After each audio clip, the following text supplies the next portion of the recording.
underline. Omong dikit tapi nyelekit. Bersama Om Bob. Temukan di channel YouTube Om Bob Indonesia. Om Bob, Ikatan Dokter Indonesia atau IDI ternyata tidak dilibatkan dalam pemeriksaan kesehatan bakal calon presiden dan bakal calon wakil presiden pada pemilu 2024. Bagaimana Om Bob menggarisbawahi masalah ini?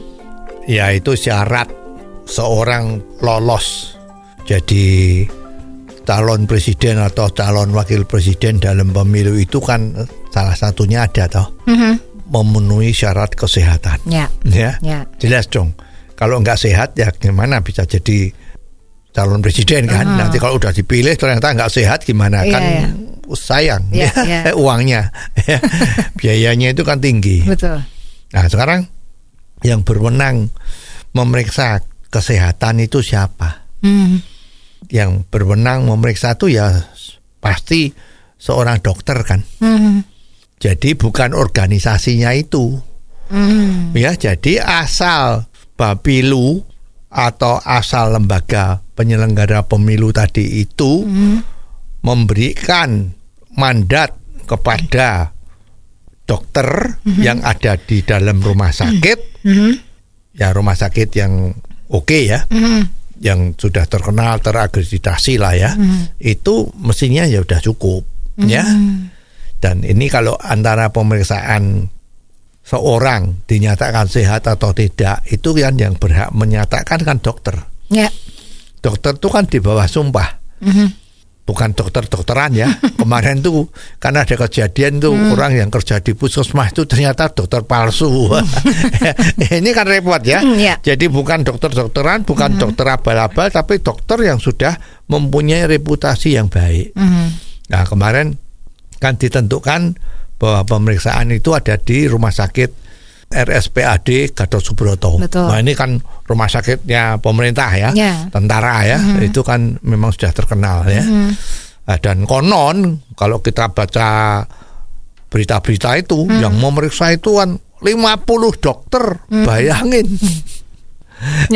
Yang diperiksa itu apa ada 50 macam ya kita nggak tahu, tapi kan berarti pemeriksaannya kan luar biasa gitu. Betul. 50 dokter menangani untuk memeriksa kesehatan apakah seseorang itu kesehatannya cukup untuk bisa dicalonkan jadi presiden maupun wakil presiden. Nah sekarang kalau kita baca itu ada yang tersinggung yaitu IDI. Betul. Ya, ketua IDI itu mengeluarkan statement di majalah atau di koran ya, mengatakan ini kok IDI tidak dilibatkan di dalam memeriksa kesehatan calon presiden dan wakil presiden ini, seperti itu, ya, dan dia mengatakan bahwa hasilnya dia tidak tanggung jawab, gitu ya, karena organisasinya IDI itu tidak diikutkan.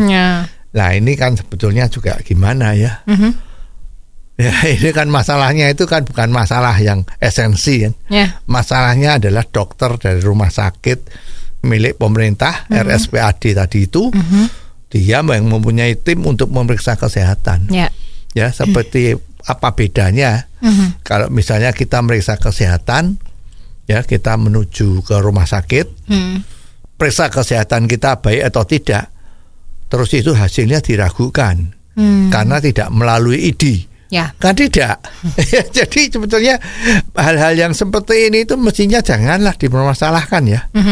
Ya jadi seolah-olah kok IDI itu kan seolah-olah sesuatu yang paling betul di dalam memberikan statement. Kalau dokter yang tidak melalui IDI, nah itu nanti IDI bisa seolah-olah mengatakan itu hasilnya tidak absah. Wah mungkin diragukan. Nah gitu kan.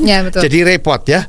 Jadi jangan-janganlah masalah-masalah seperti ini ikut campur ya. Jadi IDI itu harusnya hanya mengurusin organisasi ya bagaimana agar supaya dunia kedokteran, dunia kesehatan untuk masyarakat itu bisa lebih baik ya, bukan terlibat dengan masalah nama baik tersinggung karena tidak diajak memeriksa kesehatan dari calon wakil presiden maupun presiden. Ya. Nah, ini nanti kan jadi aneh kan. Sekarang sudah bukan zamannya seperti itulah ya. Ya. Oh, jadi begitu ya Om Bob. Jelas deh sekarang.